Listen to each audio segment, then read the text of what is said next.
Acepté la cita a ciegas con la misma mezcla de emoción y escepticismo con la que se enfrentan estos encuentros. Mi amiga Paula me había insistido durante semanas en que conociera a Aarón, un amigo de su novio, asegurándome que teníamos mucho en común. Finalmente cedí, más por quitarme de encima su insistencia que por un interés real. Llegué al café unos minutos antes de la hora pactada, lo suficiente para elegir una mesa apartada y observar el lugar. Era acogedor, con una iluminación tenue que suavizaba las caras de los clientes. Aarón llegó puntual. Era un hombre de sonrisa fácil, vestía con un aire informal pero cuidado, y sus modales eran impecables. Me hizo sentir cómoda en los primeros minutos, y por un momento me regañé mentalmente por haber dudado tanto en aceptar la cita. Hablamos de trivialidades al principio, el clima, la ciudad, los cafés que nos gustaban. Pero poco a poco la conversación tomó un giro extraño. Él mencionó que sabía que me encantaba el cine clásico, algo que Paula pudo haberle contado, pero luego añadió que mi película favorita era Vértigo de Hitchcock. Me sorprendió, porque eso no era algo que comentara con cualquiera. Luego mencionó el nombre de mi gato Oliver, y cómo solía dormir en la esquina derecha de mi cama, justo contra la almohada. Reí nerviosa, asumiendo que Paula le había dado más información de la necesaria. Traté de desviar la conversación, pero Aarón siguió. Sabía que todas las mañanas pedía un capuchino con canela en la cafetería cerca de mi trabajo, que cada jueves cenaba sushi en un restaurante específico, y que tenía la costumbre de releer 100 años de soledad cada 2 años. No eran datos generales, eran cosas personales, pequeños hábitos de mi vida que no cualquiera conocía. Mi estómago se cerró. Sentí cómo la piel se me erizaba mientras él hablaba con naturalidad, como si fuera normal que supiera todo aquello. ¿Cómo sabes todo eso?, pregunté, intentando que mi voz sonara casual. Aarón sonrió y revolvió su café con calma. Te he observado por un tiempo, dijo, como si hablara del clima. Siempre me ha interesado conocerte. Paula solo me dio el empujón que necesitaba. Quise reír. Fingir que todo era una broma extraña, pero la forma en la que me miraba, con esa mezcla de familiaridad y expectativa, hizo que la náusea se asentara en mi estómago. Busqué a mi alrededor, intentando encontrar la mirada de algún mesero, de algún cliente, de cualquier persona que pudiera anclarme a la realidad y demostrarme que no estaba en peligro. Pero el mundo a mi alrededor seguía como si nada, como si yo no estuviera sentada frente a un hombre que evidentemente me había estado espiando. Me levanté con la excusa de ir al baño, pero apenas di un paso, él habló otra vez. No tienes que irte, Regina. No haré nada que no quieras. Me congelé. La normalidad de su tono me aterró más que cualquier amenaza. Quería correr, pero no quería hacer algo que lo hiciera reaccionar de forma impredecible. Respiré hondo y forcé una sonrisa. Lo siento, Aarón, pero no me siento bien. Creo que mejor me voy a casa. Claro, te acompaño. Su voz no admitía discusión. Salimos del café juntos, y con cada paso que dábamos sentía que me alejaba más de un lugar seguro. Mi coche estaba a solo unos metros, pero la distancia me pareció enorme. Intenté pensar en qué hacer, en cómo salir de la situación sin alterarlo. En ese momento, sonó mi teléfono. Fue el sonido más hermoso que escuché en mi vida. Vi la pantalla, Paula. Aproveché la oportunidad, y contesté con entusiasmo exagerado. Paula, qué bueno que llamas. Aarón y yo justo íbamos a vernos contigo, ¿verdad, Aarón? Él me miró en silencio por un segundo, luego sonrió. Claro, podríamos hacer eso. Voy en camino, dije rápido, colgando sin esperar respuesta. Aceleré el paso y me subí al coche antes de que pudiera decir algo más. Cuando encendí el motor, él se inclinó un poco hacia la ventana y murmuró algo que me heló la sangre. Nos veremos pronto, Regina. Manejé sin rumbo durante un buen rato, con las manos temblando en el volante. Llamé a Paula, exigiendo saber qué le había dicho Aarón sobre mí. Juró que solo le dio mi número, y que apenas le había mencionado mi trabajo y mis gustos generales. Pero él sabía más, mucho más. Esa noche no dormí. Cada sombra en mi habitación me parecía más oscura, cada ruido más amenazante. Revisé mi departamento 1000 veces, asegurándome de que todas las cerraduras estuvieran bien puestas. Pero ni siquiera la seguridad de mi hogar me daba tranquilidad. Él había dicho que nos veríamos pronto, y lo peor de todo es que sonaba completamente seguro de ello.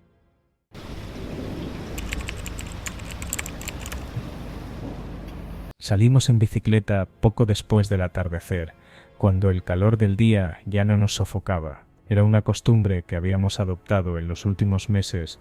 Julián y yo pedaleábamos por calles tranquilas, lejos del tráfico, disfrutando de la brisa fresca y la calma de la noche. La ciudad, a esa hora, parecía otra, más silenciosa, más íntima. Pero esa noche, desde los primeros minutos, sentí algo extraño, una incomodidad difusa, como si alguien nos observara. Al principio, intenté ignorarlo. Atribuí mi incomodidad al cansancio o a la paranoia ocasional de ir por calles poco iluminadas. Pero, cuando giramos en una avenida larga y desierta, lo vi. A unos 50 metros detrás de nosotros, una sombra oscura avanzaba en nuestra dirección. No en bicicleta, no en auto, caminando. No hubiera sido extraño, de no ser porque la figura se movía a una velocidad que no parecía natural. No corría, pero tampoco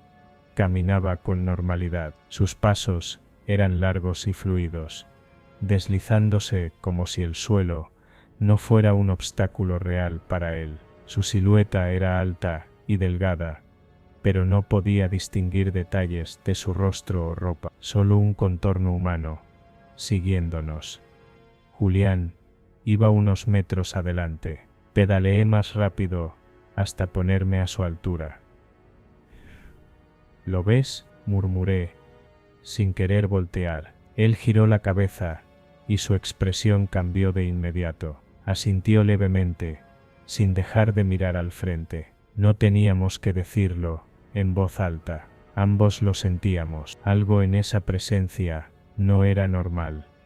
Aceleramos, no como si huyéramos, sino lo suficiente para poner distancia. La ciudad a nuestro alrededor se había vuelto extrañamente silenciosa. No había autos, ni perros ladrando, ni murmullos de personas en las casas cercanas, como si todo el mundo se hubiera detenido para dejar que esa sombra nos alcanzara. Doblamos en una calle más iluminada. Miré de reojo, seguía allí, a la misma distancia, y lo más inquietante, no parecía hacer esfuerzo por alcanzarnos, solo nos seguía, como si supiera que tarde o temprano nos detendríamos.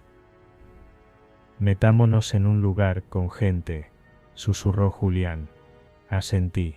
El problema era que a esas horas, en esa zona, no había muchas opciones. No queríamos regresar a nuestras casas y exponer nuestras direcciones. Nos dirigimos hacia una avenida principal, donde algunas tiendas y bares seguían abiertos. Cuando doblamos, la sombra se detuvo. La vi de reojo, de pie en la esquina, inmóvil, como si nos observara tomar nuestra decisión, como si supiera que no habíamos escapado, solo retrasado lo inevitable. Nos metimos en un café pequeño, con un par de clientes y un camarero distraídos. Nos sentamos cerca de la ventana, vigilando la calle. Durante varios minutos no vimos nada, parecía que lo habíamos perdido, pero cuando el mesero nos trajo nuestras bebidas, noté que su expresión cambió al mirar hacia afuera. Sus ojos se quedaron fijos en algo detrás de nosotros. No hizo ningún comentario, pero su rostro empalideció levemente.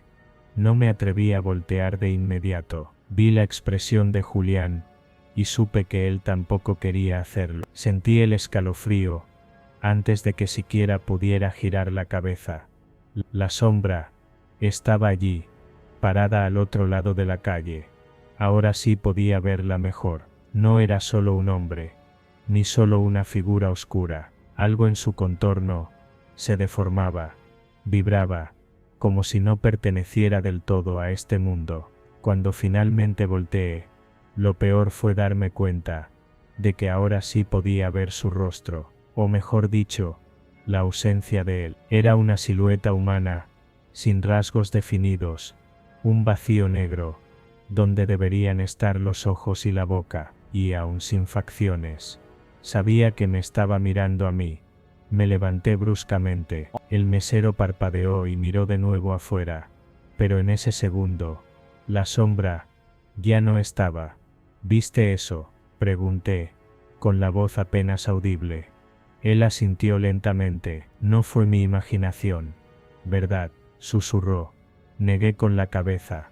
La sensación de ser observados no había desaparecido. Algo nos había seguido esa noche, y lo peor era saber que tal vez no se había ido.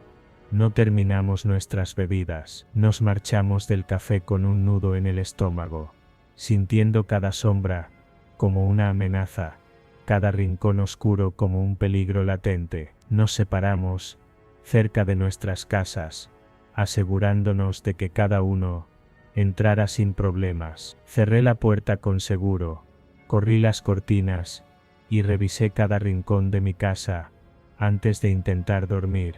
Esa fue la última vez que salimos de noche en bicicleta, y aunque nunca volvimos a ver a esa sombra, muchas noches, cuando paso cerca de una ventana, o cuando cruzo una calle poco iluminada, no puedo evitar la sensación de que sigue allí, observando, esperando, y que tarde o temprano volverá a seguirnos.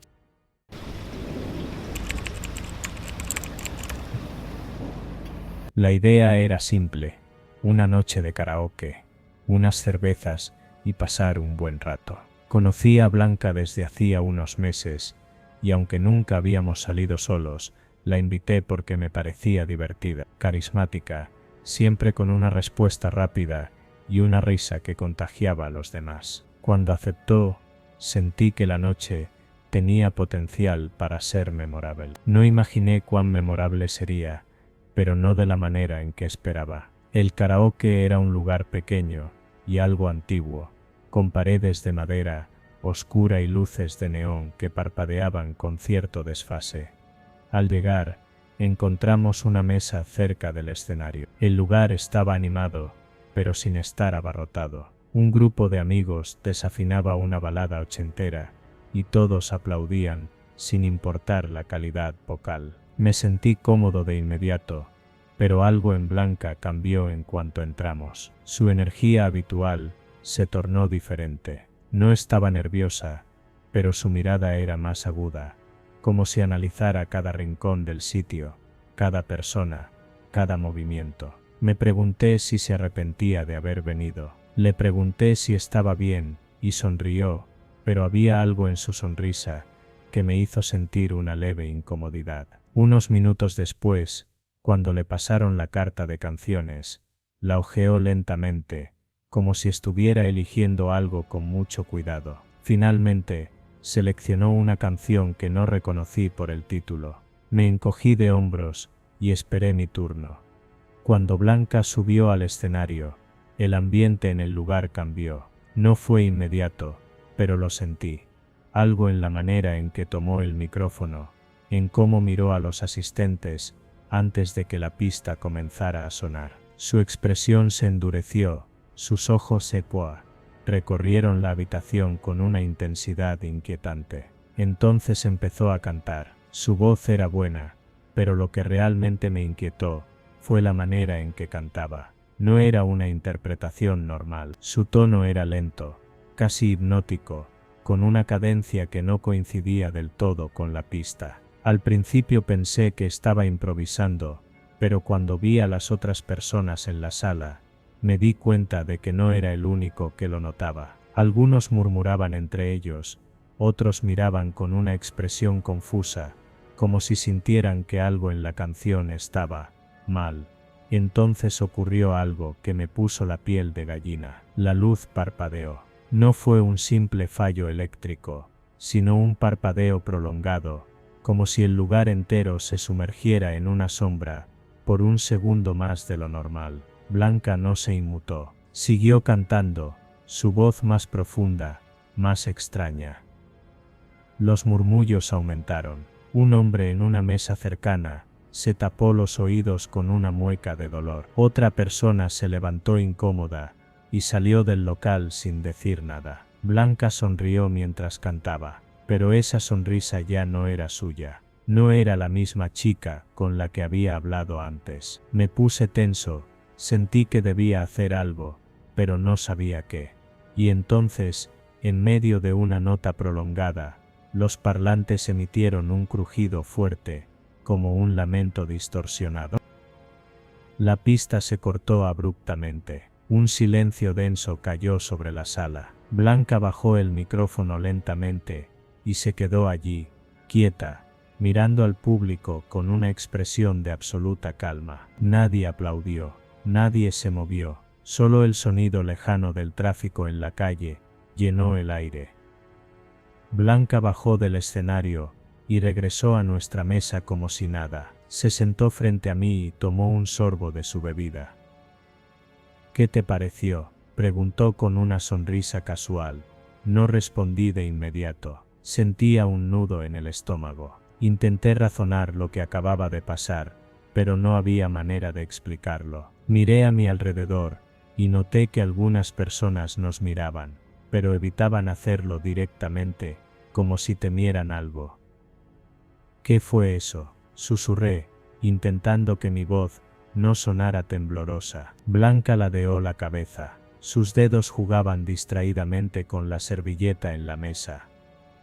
Solo una canción, dijo. Luego su mirada se tornó más intensa. No es mi culpa que algunos no sepan escuchar. No supe qué responder. No sabía si estaba bromeando o si había algo más detrás de sus palabras. Lo peor es que no quería averiguarlo. Decidí que era momento de irme. Le dije que tenía que madrugar y pedí la cuenta. Blanca me miró por un instante y luego sonrió de nuevo. Esta vez, su sonrisa era más amplia, más satisfecha, como si hubiera conseguido exactamente lo que quería de esa noche.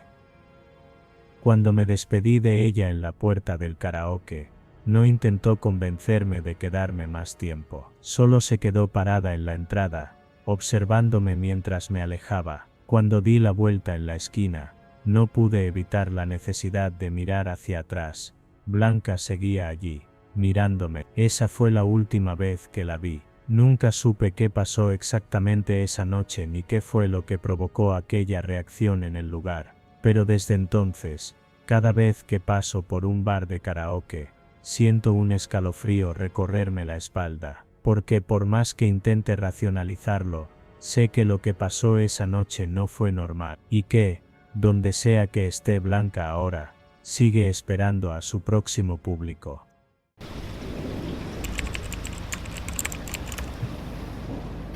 Cuando Guadalupe me dijo que quería que pasáramos el fin de semana en la playa, con un grupo de aficionados a la búsqueda de tesoros, no me pareció la mejor idea. No era un plan romántico, y además, no me entusiasmaba la idea de estar rodeado de desconocidos hurgando en la arena con detectores de metales. Pero ella insistió, con esa mirada suya que hacía que cualquier negativa mía se desmoronara. El grupo era variopinto, gente con más entusiasmo que experiencia, la mayoría de ellos en sus 20s y 30s. Guadalupe se integró con facilidad, riendo, conversando con todos. Pero fue con uno en particular, con quien parecía congeniar mejor, un tipo alto, moreno, con una sonrisa confiada y una facilidad para hacer chistes que a todos les caía bien, todos menos a mí. Lo vi acercarse demasiado a ella en varias ocasiones. Se inclinaba cuando le hablaba al oído, le tocaba el brazo cuando decía algo gracioso,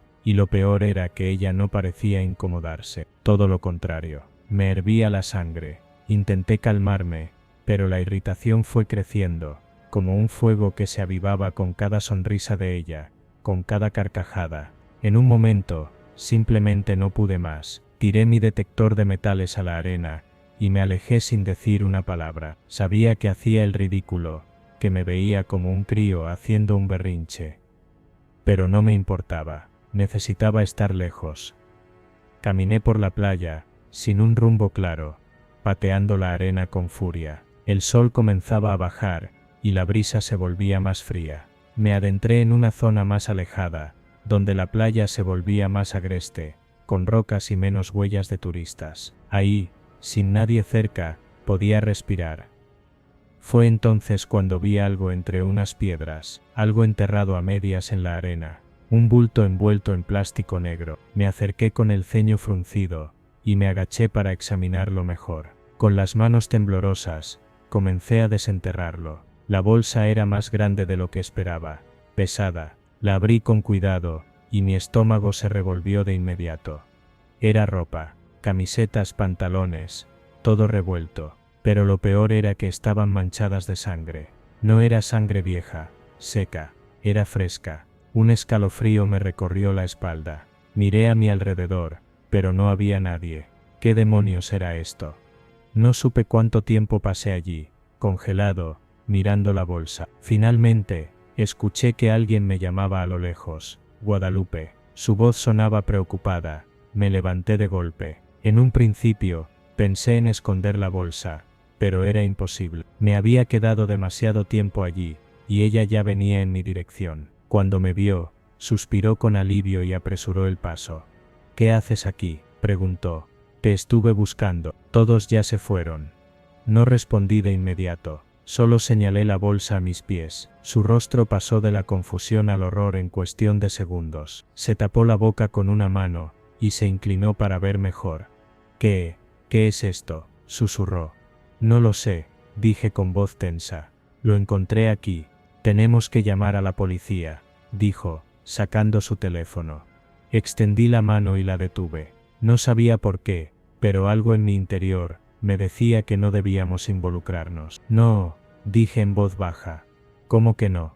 Rodrigo, esto es grave, dijo, mirándome con incredulidad. No sabemos qué es, insistí. No sabemos de quién es esto, ni qué pasó. ¿Y si nos acusan? ¿Y si alguien nos vio aquí? Guadalupe me miró con una mezcla de miedo y duda. Estaba claro que no estaba convencida, pero mi insistencia y el miedo palpable en mi voz la hicieron dudar lo suficiente. Guardó su teléfono con un suspiro tembloroso. Tomamos nuestras cosas y nos fuimos. Ninguno habló en todo el trayecto de regreso. Sentí su mirada sobre mí varias veces, como si intentara descifrar qué estaba pasando por mi cabeza. Esa noche, intenté actuar como si nada, pero la imagen de la bolsa no salía de mi mente. Al día siguiente, las noticias confirmaron mis peores sospechas. Uno de los chicos del grupo, un chico que había estado con nosotros en la playa, había desaparecido. Su nombre estaba en la pantalla del televisor, su rostro sonriendo en la fotografía. Y lo peor de todo, era que lo reconocí de inmediato. Era el mismo chico que había estado hablando con Guadalupe. La habitación se sintió de repente más pequeña. Mi corazón latía con fuerza. Sentí los ojos de Guadalupe sobre mí, lentos, desconfiados. Ella no dijo nada, pero su expresión lo decía todo. Sabía que yo había encontrado algo. Sabía que no quería que llamáramos a la policía. Y ahora, ella también sabía que yo estaba celoso de ese muchacho. No dijimos nada, solo nos miramos en un silencio tenso helado. Y en ese momento, supe que, pasara lo que pasara, ella nunca volvería a confiar en mí.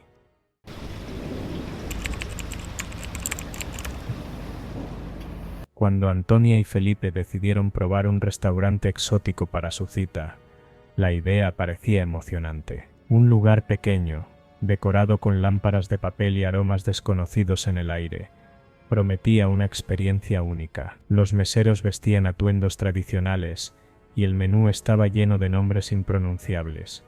Pero eso solo aumentaba la intriga. Decidieron pedir un poco de todo, confiando en las recomendaciones del chef.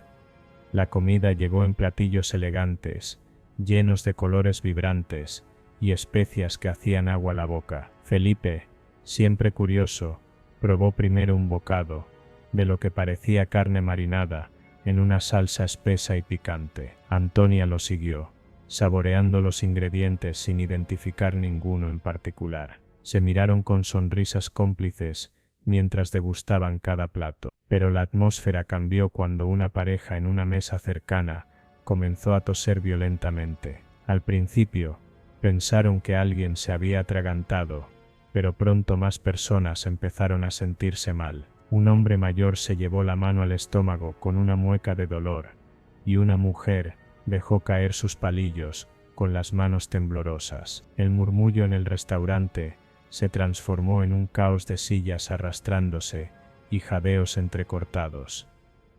Felipe sintió un calor súbito recorrer su cuerpo. Su visión se nubló por un instante, y un sudor frío le empapó la frente. Antonia le tocó la mano, y notó que estaba helada. Intentó hablar, pero su lengua se sentía pesada, entumecida. Un mareo la obligó a sujetarse del borde de la mesa. Los meseros parecían tan confundidos como los clientes. Algunos intentaban ayudar, mientras que otros corrían hacia la cocina, gritando en un idioma que ninguno de los comensales entendía. Uno de ellos, con los ojos desorbitados, se apresuró hacia la salida, solo para desplomarse a medio camino. El miedo se instaló en el aire, opresivo, mientras el pánico se extendía por el restaurante. Antonia miró su plato con horror. ¿Estaba envenenado? ¿Era algún ingrediente desconocido o un acto intencional? Buscó su teléfono con manos temblorosas para llamar a emergencias, pero Felipe le agarró la muñeca con una fuerza sorprendente. Sus ojos, normalmente cálidos, ahora tenían una expresión oscura, casi desencajada. «No llames a nadie», murmuró con la voz pastosa. «No sabemos quién lo hizo». Ella lo miró con incredulidad. A su alrededor, más clientes caían al suelo, retorciéndose de dolor o jadeando por aire. Los gritos aumentaban, pero lo peor era la incertidumbre. No sabían si iban a morir o si simplemente estaban alucinando. De repente, la luz parpadeó y la música ambiental se cortó. Solo quedaba el sonido de la desesperación. Antonia sintió un frío aterrador recorrerle la espalda cuando se dio cuenta de algo más inquietante.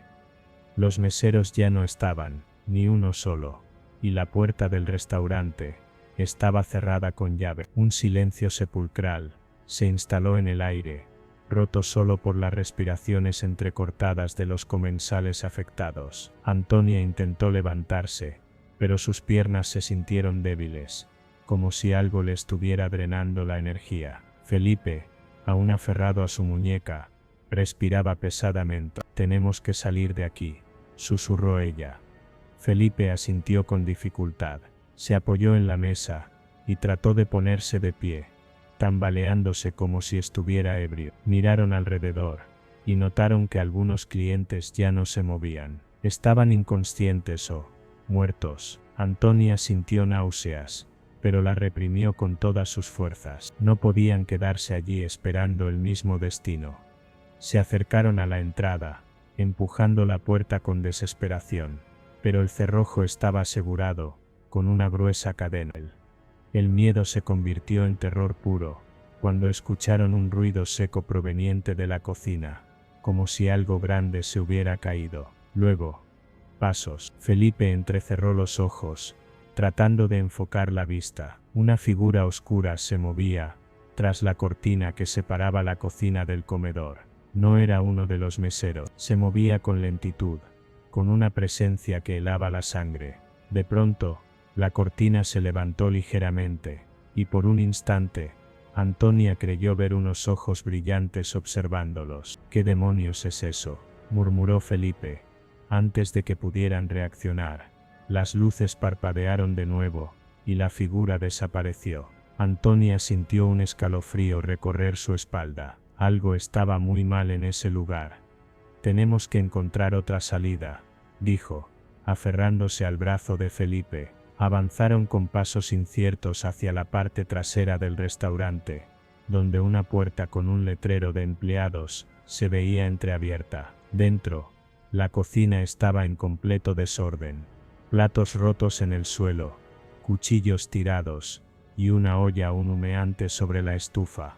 Pero lo peor fue lo que encontraron en el suelo. Uno de los meseros yacía allí, boca abajo en un charco oscuro. Antonia contuvo un grito, pero Felipe se acercó, dándole la vuelta con manos temblorosas. Su rostro estaba desfigurado, con espuma en la boca, y los ojos abiertos de par en par, en una expresión de horror absoluto.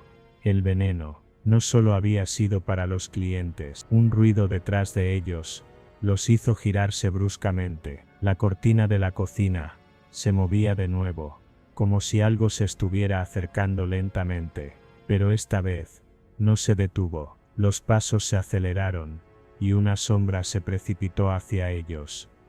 Antonia y Felipe corrieron sin pensarlo, atravesaron la cocina y empujaron una puerta lateral con todas sus fuerzas. El aire frío de la noche les golpeó el rostro cuando salieron a un callejón oscuro. Felipe cerró la puerta de golpe detrás de ellos y se apoyó en la pared, respirando agitadamente. ¿Qué demonios era eso?, jadeó Antonia, mirando hacia atrás. Pero no había tiempo para respuestas. En el interior del restaurante, los gritos continuaban, cada vez más lejanos, cada vez más desesperados. Felipe tomó la mano de Antonia y la arrastró fuera del callejón. Corrieron sin mirar atrás, sin saber si alguien más había logrado salir con vida. Esa noche, la noticia del incidente en el restaurante apareció en todos los medios. Hablaban de intoxicación masiva, pero Antonia y Felipe sabían que eso no explicaba lo que realmente había pasado allí dentro.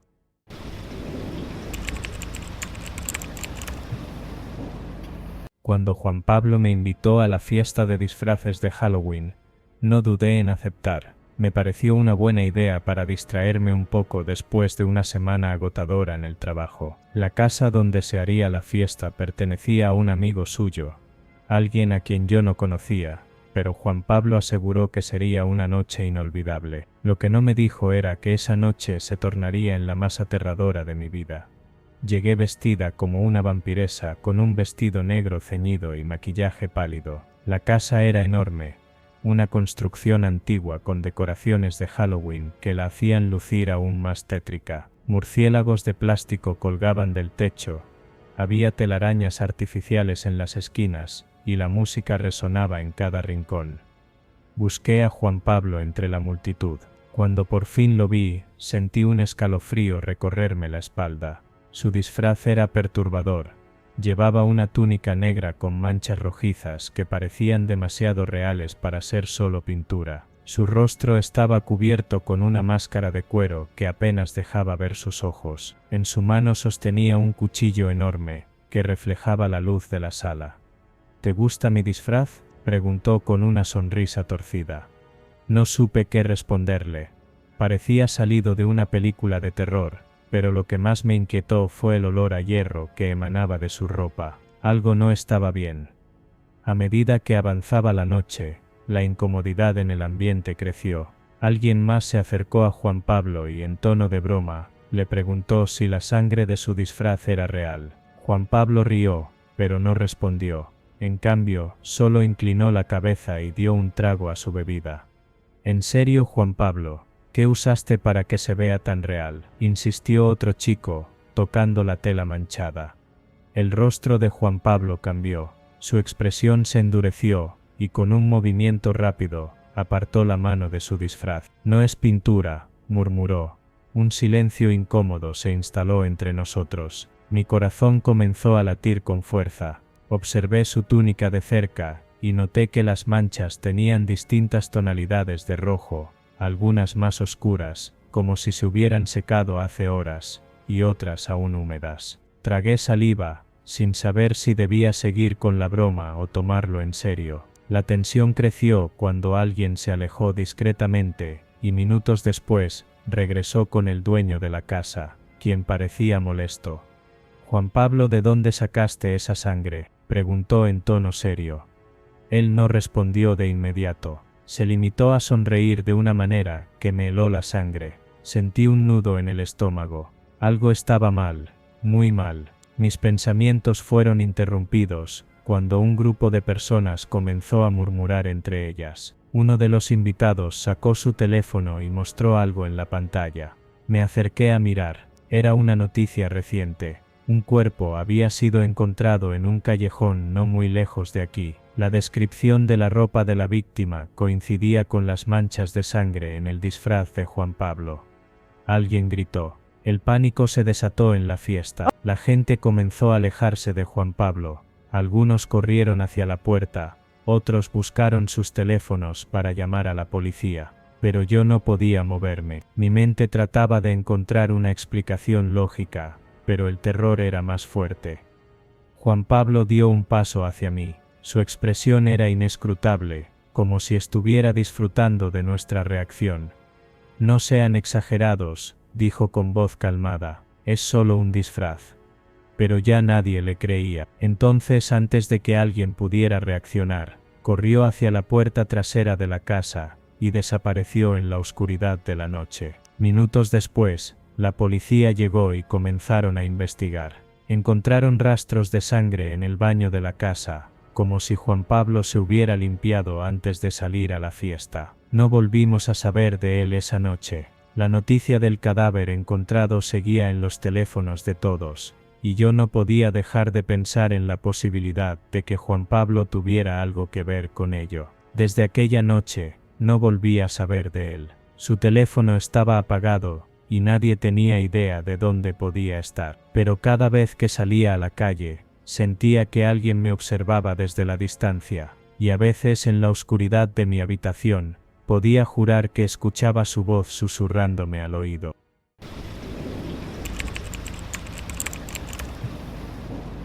Desde hace semanas, Ángel me escribía con frecuencia. No era insistente, pero sí constante, siempre con mensajes atentos, preguntas sobre mi día, sobre mis gustos. Parecía realmente interesado en conocerme. Al principio me pareció lindo, aunque apenas lo conocía de vista. Un amigo en común nos había presentado en una reunión, pero nunca habíamos hablado mucho en persona, hasta que un día me invitó a salir. Me propuso algo sencillo, una caminata por el parque, tomar algo en los puestos de comida y conversar. Era una invitación inofensiva, y después de tantas semanas de charla virtual, me pareció justo darle una oportunidad. Acepté sin pensarlo demasiado. No imaginaba que esa decisión me haría dudar de todo lo que creía conocer sobre él.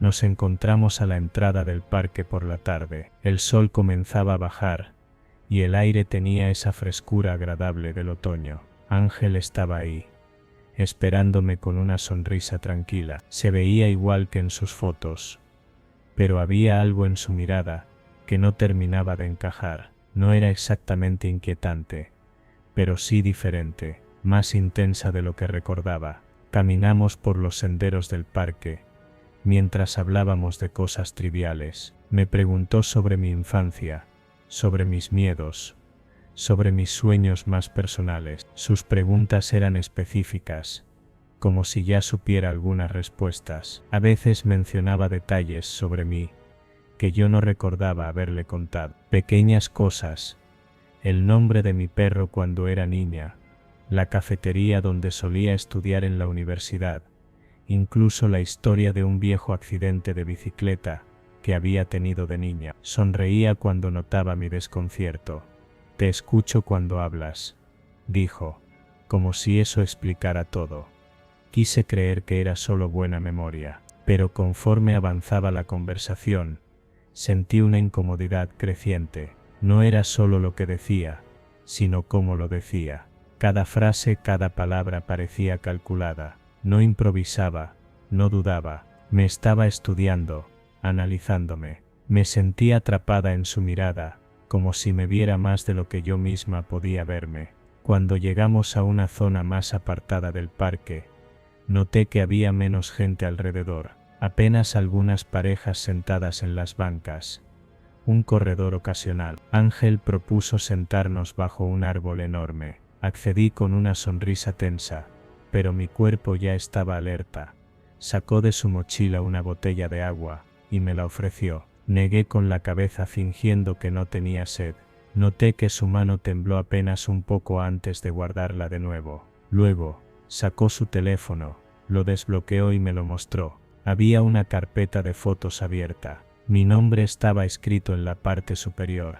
Dentro, había decenas de imágenes mías, fotos que yo no recordaba haberme tomado. Algunas eran sacadas de mis redes sociales, pero otras eran diferentes. Eran fotos de mí caminando por la calle, en el supermercado, esperando el autobús. Fotos de mi ventana por las noches, con las luces encendidas. Fotos que nadie más debería haber tenido. El pánico se instaló en mi estómago. Miré a Ángel, pero él solo me observaba con la misma calma perturbadora de siempre. Te he estado observando por un tiempo, dijo con voz suave. No quería asustarte, solo quería entenderte mejor. Sentí el impulso de levantarme y correr, pero algo en su expresión me detuvo, como si estuviera esperando exactamente esa reacción. Su postura era relajada, pero su mano estaba demasiado cerca de su mochila, como si esperara que yo hiciera el primer movimiento. No tienes que tener miedo, continuó, no te haría daño, pero ahora que ya lo sabes, no puedes ignorarlo.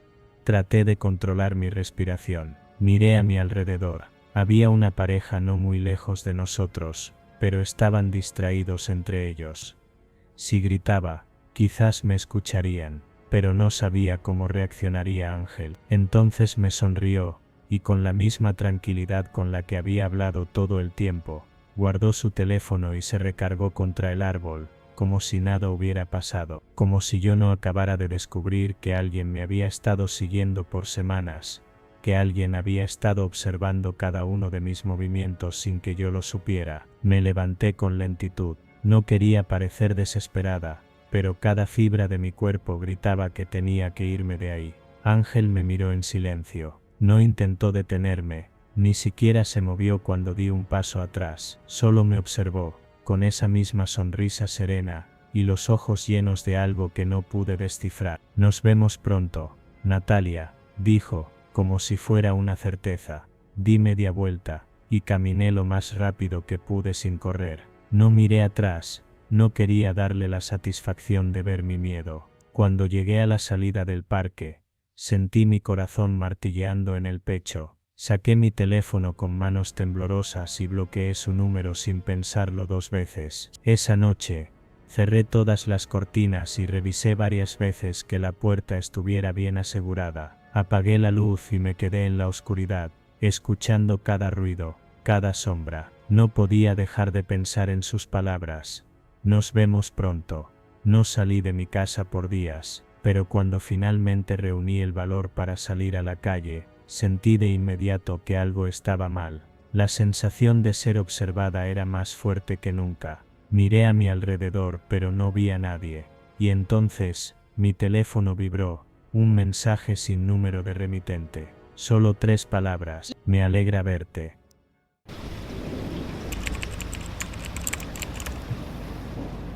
Fui a la cita con Gabriel sin imaginar lo que pasaría.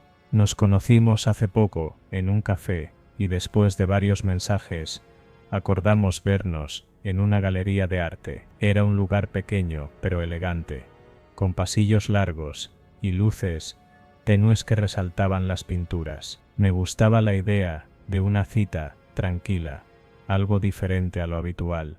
Gabriel se veía encantador, atento y con buen gusto para el arte.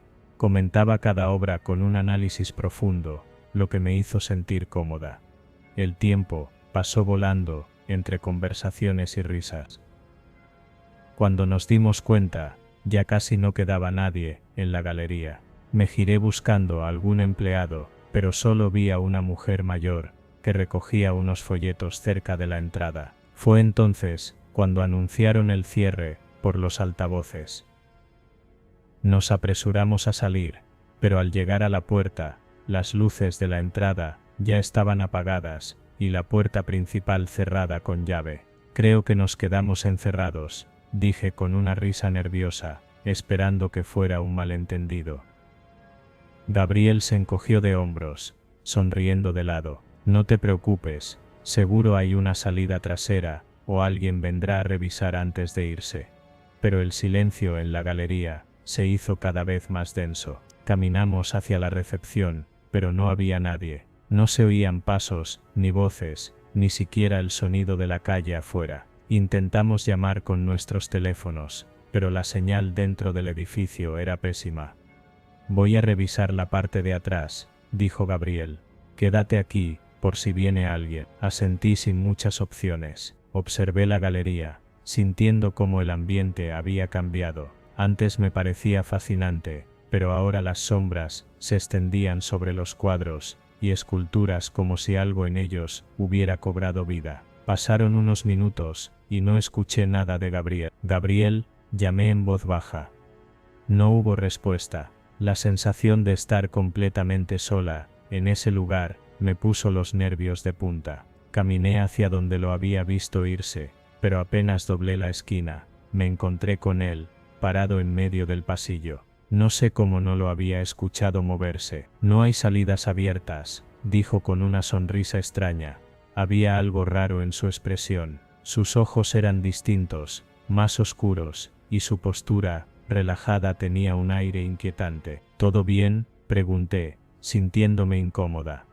Sí, claro, solo que, hizo una pausa, inclinando la cabeza. Es curioso estar aquí solos, ¿no crees? Algo en su tono me heló la sangre. Dio un paso hacia mí, y mi instinto me dijo que retrocediera. Nos sacarán pronto, dije, forzando una sonrisa. Seguramente hay cámaras, alguien nos verá. Oh, claro, susurró, pero sus ojos decían otra cosa. Intenté alejarme con calma, pero Gabriel dio otro paso, y me tomó de la muñeca con fuerza. ¿Sabes? Te he estado observando desde hace tiempo, desde antes de que habláramos en el café. Un escalofrío me recorrió el cuerpo, intenté soltarme, pero su agarre se hizo más fuerte. Eres tan interesante, María José. No podía dejar pasar la oportunidad de estar a solas contigo. Mi respiración se aceleró. Gabriel, suéltame. No quiero hacerte daño, dijo en un susurro, como si estuviera tratando de calmarme, pero si gritas, las cosas se complicarán. En ese momento, mi cuerpo actuó antes que mi mente. Le di un empujón con todas mis fuerzas, y corrí por el pasillo. Oí sus pasos detrás de mí. Las sombras hacían que todo se viera más confuso. Me metí en una sala pequeña, y cerré la puerta con seguro. Me temblaban las manos, mientras intentaba marcar en mi teléfono, pero no había señal. Escuché su voz desde el otro lado de la puerta. No seas tonta, María José, no hay a dónde ir. Mi corazón latía con fuerza. Miré alrededor buscando algo, cualquier cosa para defenderme. Había un pedestal, con una escultura de metal. La tomé con ambas manos. Los minutos pasaron en un silencio insoportable. Pensé que tal vez se había ido, pero entonces escuché un ruido en la cerradura. No. Murmuré, con el pánico atenazándome la garganta. La puerta se abrió de golpe. Gabriel entró de un paso. Sin pensarlo, le lancé la escultura directo al rostro. El golpe fue seco. Gabriel cayó al suelo, con un gruñido de dolor. Aproveché para correr. Esta vez no me detuve hasta llegar al vestíbulo. Justo cuando pensaba que no tenía escapatoria, escuché un ruido en la entrada. Un guardia abría la puerta principal. Me lancé hacia él, temblando y sin aliento. Por favor, ayúdeme. El guardia me miró confundido, y luego vio a Gabriel tambaleándose en el pasillo, con la cara ensangrentada.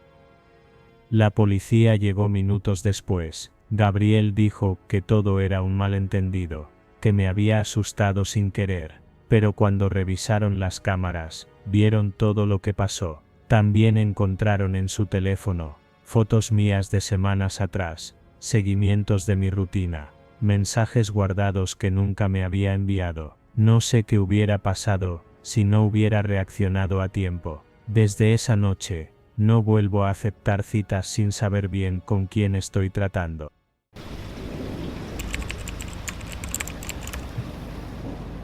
La noche era perfecta para ver una película al aire libre. Victoria y yo habíamos llegado temprano. Elegimos un buen lugar en la parte central y compramos palomitas y refrescos. La pantalla enorme estaba instalada en un parque, rodeada de árboles altos que se mecían suavemente con el viento. Había una multitud, familias con niños, parejas y grupos de amigos. todos acomodándose en mantas o sillas plegables, mientras la película comenzaba. El ambiente era relajado. La luz de la pantalla iluminaba los rostros de la gente, y se escuchaban risas aquí y allá. Cuando la película tenía momentos cómicos, Victoria se acurrucó contra mi hombro, y todo parecía transcurrir con normalidad. Pero entonces noté algo extraño. 2 guardias de seguridad caminaban entre la gente, revisando con linternas y mirando a todos con atención. Uno de ellos hablaba por radio en voz baja, y su expresión no era la de alguien que simplemente hacía una ronda rutinaria. Intenté ignorarlo, pero unos minutos después, otros 2 guardias aparecieron por el otro lado, avanzando con la misma actitud tensa. Me incliné hacia Victoria y le susurré: ¿te diste cuenta de eso? Ella frunció el ceño y miró a los guardias. Sí, parece que buscan a alguien. Justo en ese momento, la película se pausó. El sonido de la pantalla se cortó abruptamente y las luces tenues del parque se encendieron. Un murmullo inquieto se extendió entre el público. Una voz salió de los altavoces: señores, les pedimos que mantengan la calma. Estamos manejando una situación de seguridad. Algunas personas se pusieron de pie. Otras miraban a su alrededor, inquietas. Nadie explicaba qué estaba pasando, y eso hacía que el ambiente se sintiera aún más pesado. Los guardias comenzaron a caminar más rápido entre la multitud, alumbrando las caras de las personas con sus linternas. De pronto, uno de ellos gritó algo que no entendí bien, y en ese instante, alguien entre el público salió corriendo. Todo se convirtió en caos. La gente gritó y se hizo a un lado. Algunos comenzaron a correr, sin saber exactamente de qué huían. Otras personas se quedaron en su lugar, tratando de entender qué ocurría. Yo tomé la mano de Victoria con fuerza y la jalé hacia mí. Tenemos que salir de aquí. La figura que había echado a correr se movía entre la gente con rapidez, empujando a quien se interpusiera en su camino. Uno de los guardias lo señaló y gritó algo por radio. Me giré tratando de verlo mejor, pero en la confusión solo logré distinguir una silueta delgada, vestida con algo oscuro. De pronto, un chillido rasgó el aire, un grito de verdadero terror. Alguien cayó al suelo. No vi bien qué pasó, pero había gente retrocediendo horrorizada. Unos segundos después, las luces de emergencia iluminaron todo el parque. Victoria apretó mi mano con fuerza. Benjamín, hay sangre. Me giré hacia donde ella miraba, y sentí un escalofrío recorrerme la espalda. En el suelo, cerca de las sillas plegables, había una persona tendida. No se movía. Alrededor de ella, la gente se apartaba con expresiones de shock. El hombre, que había salido corriendo, seguía escapando entre la multitud. Los guardias trataban de alcanzarlo, pero parecía conocer bien el parque. No dejen que salga del perímetro, gritó uno de los guardias. Más gritos, más pánico.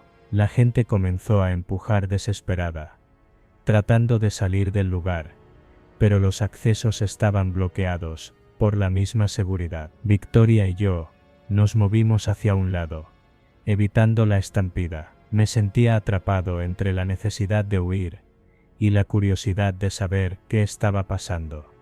Entonces, lo vi. El hombre que corría se detuvo por un instante bajo la luz. Sus ropas estaban manchadas de algo oscuro, y en su mano tenía un cuchillo. No lo pensé 2 veces. Victoria, vámonos ya. La tomé del brazo y corrimos hacia la salida, esquivando gente. Alrededor, todo era un caos de gritos y desesperación. Los guardias finalmente alcanzaron al hombre, lo derribaron con fuerza y lo redujeron en el suelo. La multitud se apartó, pero algunos se quedaron mirando con horror. Unos minutos después, llegaron patrullas y ambulancias. La película quedó olvidada. Victoria y yo nos quedamos a un lado, tratando de recuperar el aliento. Un paramédico pasó junto a nosotros, llevando prisa. ¿Están bien?, preguntó rápidamente. Asentimos aún en shock. La noticia llegó poco después. El hombre había atacado a alguien con el cuchillo. No sabíamos si la víctima había sobrevivido. Nadie lo conocía. Nadie entendía por qué lo había hecho. Esa noche, cuando finalmente llegamos a casa, no pudimos dormir. El sonido de los gritos seguía en mi cabeza. No volvimos a ver una película al aire libre nunca más.